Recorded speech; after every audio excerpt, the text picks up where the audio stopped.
ये शरीर आपका नहीं है, कहते काया तेरी है नहीं, ये माया कहां से हो। और हम यहाँ अपना जीवन नाश करते हैं, चोरी करके, डाके मार के, रिश्वत ले करके।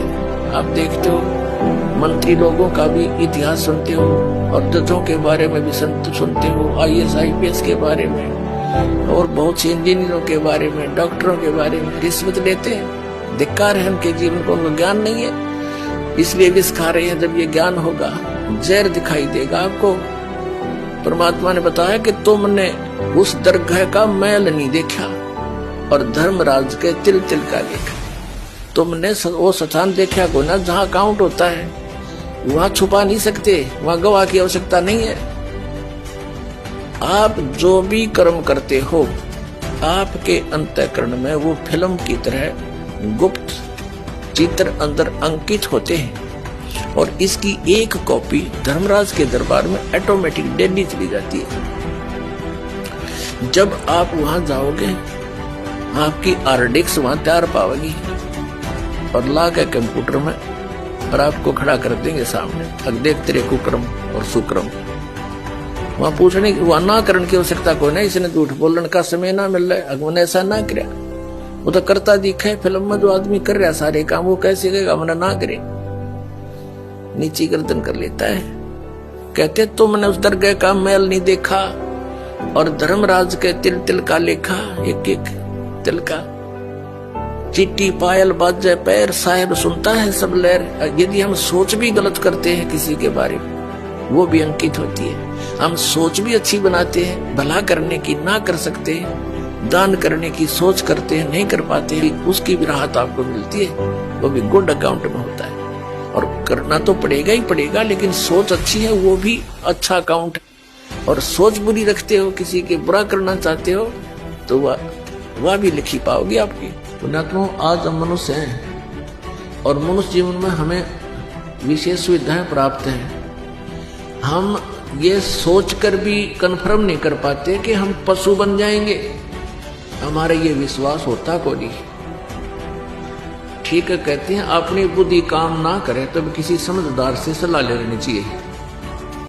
तो परमेश्वर ने तत्वदर्शी संत बनकर के यहाँ लीला की और ये ज्ञान बताया कि तुम्हारे साथ ऐसा ही बनेगा जो परमात्मा हमें संदेश देकर गए, और ऐसा करोगे तो फिर इन आपदाओं से आप बच जाओगे। ये भी जानकारी परमेश्वर ने दी है कि तुम ऐसा करोगे तो ऐसा फल होगा।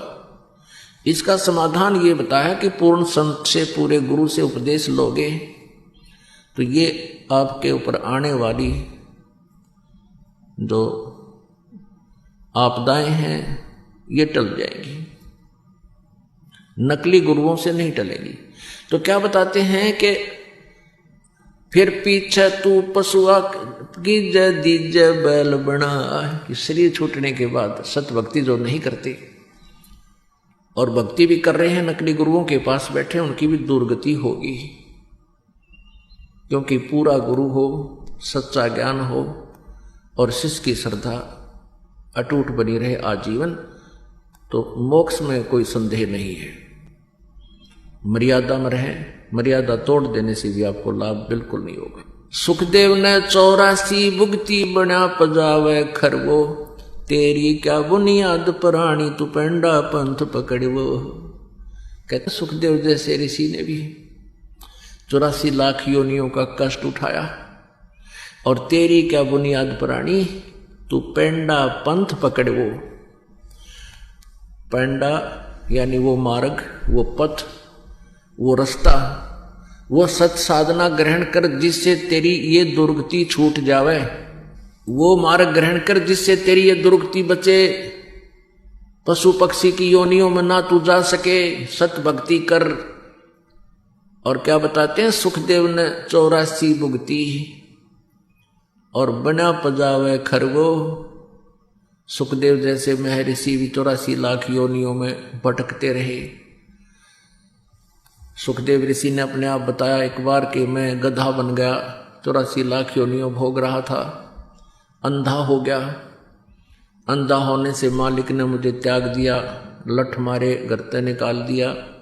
चलता चलता मैं जंगल की तरफ पगडंडी की अटकल सी लगाता हुआ चल पड़ा। आगे एक नाला था, उस नाले में गिरने लगा। मैंने छलांग लगानी चाहिए, मैं बीच फंस गया उसमें, मुंह आगे टिक गया, पीठ पछला हिस्सा पाछे फिट हो गया। ऐसा बन गया जैसे पाइप पुली बन जाया करे। जंगल में दूर स्थान होने के कारण इक्का दुक्का व्यक्ति उस रास्ते से जावा था। किसी ने मुझे निकाला नहीं, मेरे कमर पर पैर रखे, पार होने लगे, मेरी पुली बना ली। 15-20 दिन में भुगत कर भूखा प्यासा वहां प्राण छूटे। अब क्या बताते हैं कबीर परमेश्वर जी के सुखदेव ने 84 भुगती बना पजावे खरवो, खर माने गदा, और तेरी क्या बुनियाद प्राणी तू पेंडा पंथ पकड़वो। अपने आत्माओं कहते हैं अगर यदि इंसान का खुद ना यकीन होए तो पिछले इतिहास दोहरा लेने चाहिए, ताकि आपको ये विश्वास हो जाए कि सचमुच ऐसा कहर हमारे ऊपर बहुत बार टूट चुका है। इसके लिए आप जी को एक एग्जाम्पल दिखाते हैं, एक सैंपल दिखाते हैं। महावीर जैन नाम के एक महापुरुष हुए हैं और उसके जीव की कितनी दुर्गति हुई उन्हीं की पुस्तक में विद्यमान है और वो सत्य है। अभी आपको दिखाते हैं। पुण्यात्माओं, परमात्मा की भक्ति प्रत्येक आत्मा करने की चेष्टा कर रही है, लेकिन सत भक्ति ना मिलने से, पूरा संत ना मिलने से वो भक्ति करके भी अपना जीवन नष्ट कर जाते हैं। आपको दिखाते हैं जैन धर्म का इतिहास। पुण्यात्माओं, इस प्रकार तुलनात्मक तरीके से हम देखेंगे, इसको आलोचना ना जाने। एक बहुत ही जो ना परोपकारी प्रयत्न संदेश दास का। आलोचना वो होती है जो झूठी निंदा करे, किसी के बारे में बुराई करके उससे दूर करने की चेष्टा करे अपने स्वार्थ सिद्धि के लिए, नहीं परमार्थ के लिए। जो इन महापुरुषों की जीवनी में लिखा है दास केवल पढ़कर सुना रहा है और आपके रूबरू भी कर रहा है। कोई नो सोचा भी, क्योंकि पहले हम भ्रमित बहुत कर रखे हैं इन्होंने। सदग्रंथ कुछ बताते थे, ये उनकी सच्चाई ना बताकर हमारे को गलत ज्ञान सुनाते रहे। हमने सोचा ये विद्वान पुरुष हैं, सच बोल रहे होंगे। इसलिए दास चाहता है कि दूध का जला हुआ छाछ को भी फूंक मारता है। तो इसलिए सदग्रंथों को भी आपके रूबरू दास साथ साथ करा रहा है।